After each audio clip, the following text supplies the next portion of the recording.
Welcome to the Andy Staples Show, special big interview edition. We got a good one today.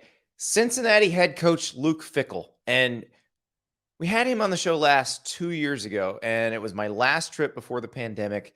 We talked about some really interesting stuff, how his time as the interim head coach at Ohio State informed his decision to not really pursue a head coaching job until the Cincinnati job came open. Mark D'Antonio had to kind of talk him into it. And a whole lot has gone down since then. He's been offered other jobs. He's taken a team to a conference championship and a playoff berth. He's played in a New Year's Six Bowl before that.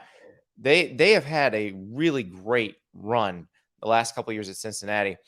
And it feels like this is kind of a transitional moment for them because they're headed to the Big 12 eventually. They've got Luke Fickell re-signed through 2028. Desmond Ridder has moved on at quarterback after an incredible career there. They're going to have a quarterback competition this spring and probably going to bleed into the summer. And can they keep this rolling? And, if you go back to that interview with Luke Fickell 2 years ago, you could tell this was a guy who understood what he was building. And he spent most of his career at Ohio State, where, as you've heard me say a million times, they don't really have downturns at Ohio State. They just stay good the entire time.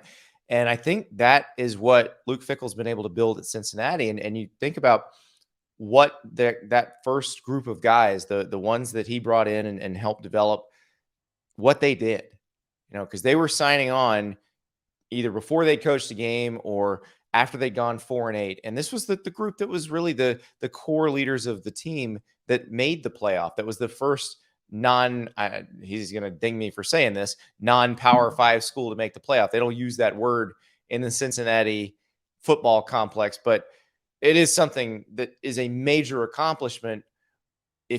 Whether you care about the arbitrary lines or not, it's a big deal that program made the playoff. And what they did was pretty amazing.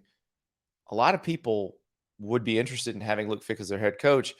He's a little bit different. He's not climbing for the highest paying job or the biggest name job necessarily. He is a person who is pretty content doing what he does. And it's very interesting to see now what he's got planned, because there's a lot changing. They're going to be changing leagues. It'll be new competition. They're obviously used to UCF and Houston, but now they're going to be dealing with Oklahoma State and Iowa State and Kansas State and BYU. And what will the college football look like in the new era? We don't know what the new playoff will look like as of 2026. So we really don't know what the landscape of college football will look like when Cincinnati goes into the Big 12. But I have a feeling as long as Luke Fickell's at Cincinnati, we can be reasonably assured that the Bearcats are going to be good. Will they be nationally elite? We'll find out. But it sounds like he's trying to recruit them that way without kind of getting too far away from how they built this thing. It's going to be really interesting to watch, because I do think he knows exactly what he's looking for in recruiting, has a very good eye for that, has been able to assemble a staff that can help him in that regard. Now, can he keep that staff? We'll find out. But as I talked about with Luke, there's a lot more incentive now to keep that group together. So here is Luke Fickell, Cincinnati head coach, with a big interview. We are joined now by Cincinnati head coach Luke Fickell. And Luke, the last time I saw you was actually my last road trip before the pandemic. I got home, didn't realize everything was going to change. So good to see you again. Happy, healthy. You've been to a playoff now.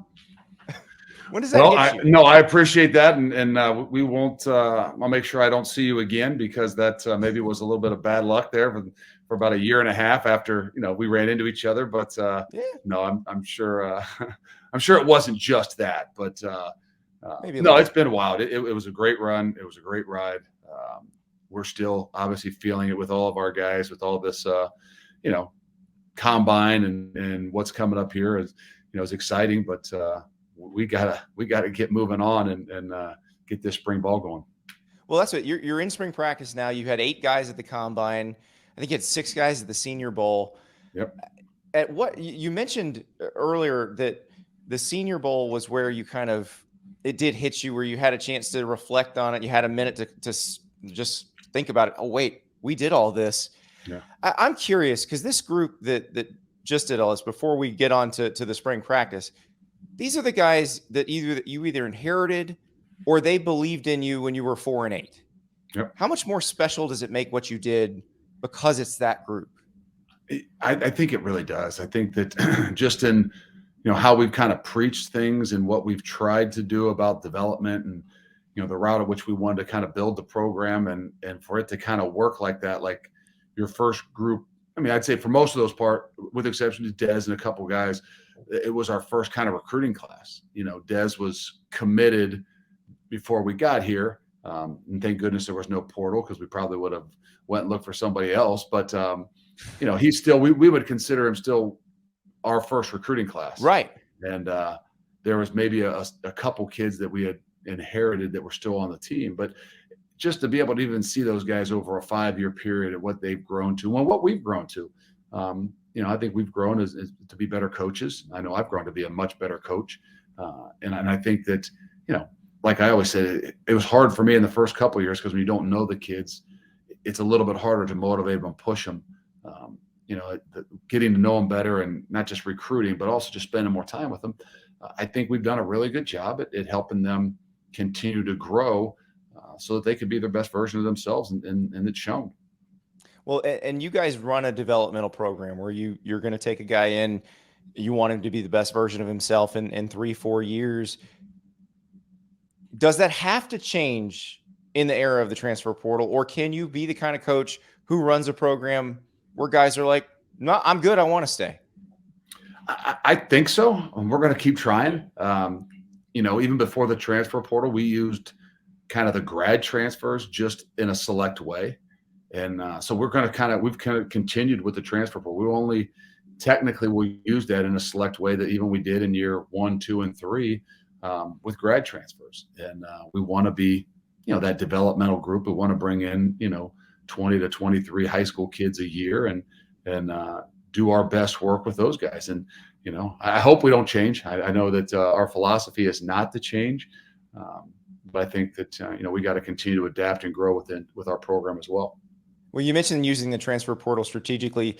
You and Dabo Sweeney, I think, are the only two that have taken a guy back out who left you and then came back. Yeah. In your case, it's Ben Bryant, who was, he battled Dez for the starting job. He didn't get it. He goes to Eastern Michigan and spends a year as their starter. And now he's back to compete with Evan Prater at your practice. What is that like, that, when the guy comes back to your program and he's gotten to be a starter, and does he come back carrying himself differently? Does it look different? You know what? I don't know. I mean, we kind of considered Ben a starter here, and it's kind of crazy, going into Dez's year 3, we went into camp and said, this is going to be a competition. And we weren't kidding. We just felt like Ben deserved that right. And, I don't know that we were believers in Dez, but he was a good player as a sophomore, found ways to win. But he was still growing. And it was the best thing that happened to all of us, because we recognize that Dez is even better when he's thrown in a competition. And I think it made Ben better. And so we've always kind of considered Ben as ours. He's one of us. And, even when he left and was at Eastern, our guys, if they'd be playing on a Friday night or they'd be playing on a Tuesday night, we'd be coming in from practice and they'd be like, hey, put that thing on, put on Eastern, because, Ben was one of ours. And so those guys always had great respect for him, always watched him, always stayed with him. So as he comes back, I don't think, he's missed a beat. I think that he understands what our philosophy of healthy competition looks like. He's seen it. And, I think he kind of warrants it and wants that. Well, and that competition, how does that work in your world when you're trying to pick a new starting quarterback, a leader of your offense, a guy the whole team's got to rally around? What criteria are you looking for, and how do you make that decision? Well, it'll be over a long period of time, and we want to give the guys obviously equal and opportunities. And there's nobody that's going to name anything early. That they're both really good players. They both have got to have some different opportunities, and so there's not any one thing like, oh, these are the 5 parameters that we're going to do. This is the timeline of that in which we're going to do it. we're going to let it kind of play out. And where it was very fortunate for us and really kind of help develop and create the culture 4 years ago when it was a quarterback battle, even before when it was a quarterback battle with Desmond Ridder and Hayden Moore. Hayden was a 2-year starter. And we had kind of talked about it. I said, how you guys handle this healthy competition will be an incredible example to our entire team in our locker room. And those guys did a phenomenal job. They competed. They actually went into game one going to play both of them. And we said, we'll play. This is the route we're going to go, and we'll play it from there. And kind of it's history now that once Dez went in there in the third series against UCLA, he never came back out until he got hurt at the end of the year in the bowl game. And to Hayden Moore's credit, they had a great relationship and competition, and he stepped in and won a bowl game for us. So that example holds in a lot of our minds, and we expect the same thing from these guys, and it'll be a great example to our program. How much does it help to have two guys that are familiar with the culture of your program in that competition? This isn't a case where you brought somebody in who was somewhere else, or you're throwing a true freshman into it. These are guys who, you sold on this dream. They've seen it happen, and now they have a chance to take it. Well, for us, we believe it's really important at that position in particular to not want to go that route of bringing somebody in just because they don't understand. They don't know what the culture's been like. They haven't been built up and brought up in that locker room. I'm not saying you can't and won't and wouldn't create some competition someday if you have to do that. But I just think that what it shows for the guys in the program that they believe in the guys that they have and guys that work at it. And so I think it's not just a quarterback competition and bringing those guys back and having that. I think it kind of sets the parameters for a lot of things for our entire program and even in the recruiting side of things. So when you played Georgia in the Peach Bowl, you didn't watch that game back again for a long time. You watched the Cotton Bowl against Alabama right away and multiple times. What did you see in that? What did you get out of that experience, seeing your team play against Alabama? And I mean, I'm curious, right before the half, how much were you kind of like, just rewatching that second quarter? Because for those who didn't watch that game, you guys you're right there. Yeah, well, actually, it's the first two series that I as much as anything that I put on myself. I just don't know that I talked enough and had them ready for the environment, and I just don't think the offense went down and did a good job in the first set. But I just think even mostly defensively, we just weren't ourselves. We weren't real sharp, and I think as we settled in after that second series, call it what it is, whether there was a little bit of shell shock, whether there was a little bit of whatever. I mean, our guys aren't ones that have any doubt. They really we're a confident crew. But just in general, the first two series defensive, we did not play, kind of the way that we have played. And I just, not just making plays, just, not as clean. And so I look back at those two more so to say, shoot, that's on me.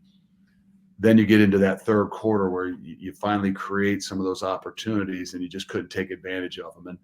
And so, yes, I watched it mainly because I was more worried about, this one and the Alabama one that in my head, there was something did we get out physical? Did we get, manhandled in some ways that I was more worried about? Well, I'm curious, is it when you rewatch it and you have a more clinical eye on it, does it kind of reinforce your recruiting philosophies, your personnel, your roster? Because you didn't get blown off the field. That was a case where you had a bunch of guys that could compete. You said the first two series. If one of those goes differently, we're talking about a pretty different game. I'm curious, do you look at that game and you played Georgia the year before and Georgia goes on to win the national championship this year? Does it inform how you try to build your roster going forward? I think that's what gives us the chance to say, okay, we're always looking for things to reassure us to what we're doing, right? I mean, we see better than we hear. We're the same way. So to see how some of those guys develop, to see what you need to play with the very best, gives us that confidence, not just our kids, but also confidence in how we're moving the program forward. And to know that you can do it this route, you can take those 2 and 3 star guys and work and work and work. And I'm not saying you don't. Now maybe we got an opportunity to go with more 3 and some 4. I mean, but the right ones, the ones that, are going to fit within your, culture of what you want to do, your environment, that are going to grow, and are going to be completely different 2-3 years after you get them. That philosophy for us, at least it gave us that opportunity to say, okay, we can stick with this. We got to grow and we got to adapt. But I do believe for us, we're on the right track for what we want to do to take the next step.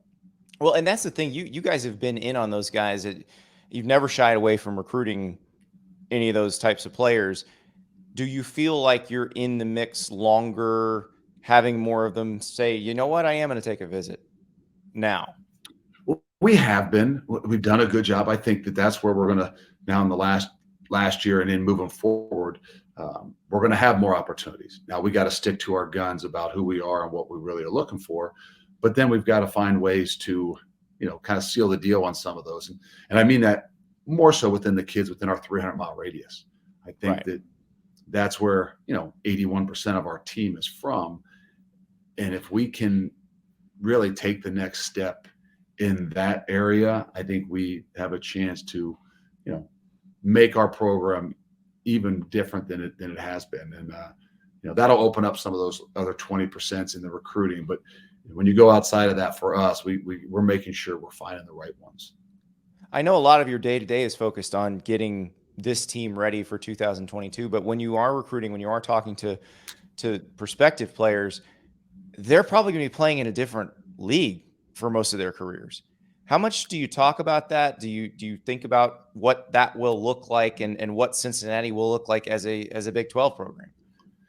We do. I mean, you always got to be thinking 2 years ahead, especially in recruiting. And so that's where you don't want to, change your philosophies. But I think it gives you an opportunity because let's be honest, the one kind of term that has kind of been the sticking point in a lot of the recruiting is that P and that 5, which we don't say within our program, that whole stigma, for the last few years has been one of those ones that, we don't talk about, we won't use an excuse, but has been, what's kind of, in some ways haunted you. And I'm not saying that that's why you didn't get guys, but it was a great excuse for some to make the decisions that they make. So for us to use, where we're headed and what the Big 12 brings to us, I think just gives us another, kind of stepping stone to, making sure that, there's not as an excuse on both sides, for the players, for the kids, for the families, and for us to not say, hey, we got to win these battles and we got to land these kids. So you've signed a new deal. I thought the most interesting part of the new deal you agreed to has nothing to do with you. It's the assistant coaching salary pool, which for those who don't know, $5.2 million a year, which I did a study on ACC schools last year. That would have put you number 2 in the ACC last year, which, I mean, that's a situation where I know it's frustrating for you when you have good assistants, when people come and say, here's a ton of money, please take it. And now you've got to go find another great assistant and develop them. Does it make it easier? Do you think you'll be able to keep the staff a little more intact going forward? That's what we've got to do. And we've been very fortunate. And, just the last 2 years, we finally, with all the turnover that we've had, we've never really lost the core, and over the last 2 years is the first time where we started to lose a little bit of the core. The guys, the Marcus Freemans, the Mike Dembrocks, kind of those guys that came in to start with, Doug Phillips, who went to YSU. I mean, those guys were, what I would say is the core. And we've done a really good job. That's what always worried me, is when you start to lose those guys, you lose the core, because now things I'm not saying they're going to change, because obviously I'm not going to allow them to change, but there's things that are a little bit different, because guys speak different, guys talk different, guys have some different ideas. And we got to do our job is to make sure we can grow the kids. And when there's consistency, it gives your kids an opportunity to grow. When there's inconsistency and they don't know, then it is a little bit more difficult for them. So this is going to give us that chance to say, okay, now, we've had turnover, which has helped us get better too. Yeah. But we've got to find ways to not lose the core, the Gino Guidugli, so that the offense doesn't change. The Brady Collins, our strength guy, so that the environment of our entire program, which is created down there, can't change. And this gives us an opportunity to keep those guys. So you mentioned Marcus Freeman before. He's now the head coach at Notre Dame. This is a popular kind of segment we get into on our podcast quite a bit is head coach Royal Rumble. Now, you were undefeated for your last 3 years in high school wrestling. You are probably a number 1 seed in the head coach Royal Rumble. But I'm going to go only ex-Buckeye defender head coach Royal Rumble, and we'll expand to the NFL. So you and Vrabel, and then you've got your new guy who's now a head coach who also let's was just a Buckeye. say this. We'll just be a tag team since we were college roommates for 4 or 5 years. The two of us will just be a tag team, and we will take on all comers. So I'll leave it at that. He is a little younger. He's a little bit younger, but he was a basketball guy, and so that kind of knocks him down a couple notches. And then 14 years in the NFL playing, he's taken a little bit more wear and tear on his body. So I'll still take him as my partner. So he might be a little bit deficient in some ways. Cerebral now. He's going to know when to call for the chair to go whack somebody on the head. And I don't know that I've ever heard anybody. I don't know that I've ever heard anybody call Vrabel cerebral. Oh, come on. He He is smart. Bill Belichick. I wouldn't call him cerebral, but I would call him smart. He's still gonna go. Cerebral's not going to be the first thing he's going to go with when coming down to the wire, but he is an incredibly intelligent football player and coach that is not going to get out thought in anything. So all right, I'll give Marcus, since you and Vrabel are going to tag team, I'll give Marcus Freeman Mario Cristobal, and we will have the ultimate tag team showdown. They can have 3 if they like. The wrestling thing, I'm curious about this because Dalvin Tomlinson, who plays for the Minnesota Vikings now, was the Georgia version of Luke Fickell, where he was just undefeated throughout high school, could pin anybody. When he played at Alabama, he would pin all of his fellow linemen in like 5 seconds. What was that like in the Ohio State locker room? How many people challenged you early on, and how long did that last? I don't really remember. Vrabel's probably about the only one, and it was usually a late night. So, there was never an end. Let's just say that, because he was never going to give in. So it was unique. But, I jumped over and did a little bit of wrestling. So I had my fair share of trying to roll around with the guys that actually knew what they were doing. That was a little bit more difficult at times. Once you get out of it, you kind of say you retire unless provoked. And the ones that know, they know it's probably best off. We can talk a little bit, but it's probably best off we don't provoke. No, this is college wrestlers. I don't know that there's a more difficult training regimen than college wrestler or elite, Olympic type wrestler. Do you tell the football players this? Do you know how easy you have it compared to somebody on a wrestling team somewhere? I used to tell my kids that. So I don't use it as much anymore with our players. If we had an actual wrestling program, let's just throw it out there, right? You're going to go to the Big 12. Big 12 is a big wrestling school. Do it. There could be some push over here, Iowa State's ready for y'all. Get some. We get some Bearcats ready for Iowa State now. Let's give us a couple years, but I'll tell you this: that we are going to the NCAA wrestling tournament this year, so we're gonna spend a day going to watch the to me the most competitive guys and the best trained guys. That's what you need. You need like a 140-pound guy who rides legs to just pin one of your defensive tackles in 40 seconds, and then just go, guys, see how much work we have to do. Well, we've had some of these guys now in the recruiting process. We've got a kid coming this year who should be the state champ. Could be the state champ in Ohio this year. So he's always kind of, as a recruit, talking, hey, I can't wait. I'm gonna take a shot at you. And I said, well, until you win a state title, you don't get a shot at the real title. So, if he does win a state title, we'll tell him he's got a few guys to challenge first before he could get to the top of the ladder. Do you have a belt? Is there a belt No. hanging anywhere in your office? No, there's no belt. I think it's more the mental side of things that belts haven't been a big thing for us, but I think it's more that mindset, the mental side of things that we don't need the belt. Well, how do you handle your ability to compartmentalize is pretty amazing to me, because I was joking with you before we came on. I said we were gonna get under that rock that you were talking about with Tom Rinaldi, where when people start talking about you for other jobs, or people start talking about stuff that isn't your team right now that you're focused on, you just want to go deeper under the rock. What's it like under there? Is it dark? Is it nice? It is. Well, the rock here is pretty easy because once you're in your office, but the problem is when you leave, right? Yeah. And you got 6 kids at home and you walk in that door and there is no time. The TV that can't come on. There's a million things going on. It actually helps you to not worry about anything else that's going on, because you realize how much uncontrol you have of what's going on within your own house. So those things are a blessing to allow me to, keep my focus away from anything else, because, they are chaos in themselves. So that is how the last 2 years, when your name came up for every job, all you have to do is walk in the house. 6. I've got 2. I can't even imagine 6. I don't, like, your wife. 2 sets of identical boys.